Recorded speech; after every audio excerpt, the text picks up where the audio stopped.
Good morning mga kainday. Ayan po, nagluto tayo ng adobong baboy din.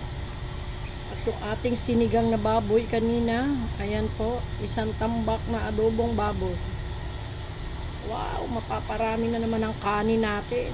Ayan, pinatutuyo po natin siya at pinamamantika sa sarili niyang mantika. Ayan, pero okay na po yan, pinatutuyo na lang po natin. Dito na lang po natin siya niluto sa chiminiya ng kapitbahay natin. Ayan. At napakalakas na po sa gas.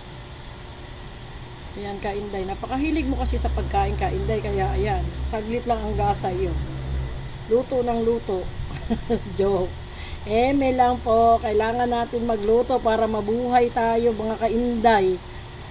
Hindi naman tayo kumain. Baka mapaaga tayong mamatay. Kaya ayan, kumain tayo. Thank you for watching mga kainday. Amping kanunay. Bye-bye.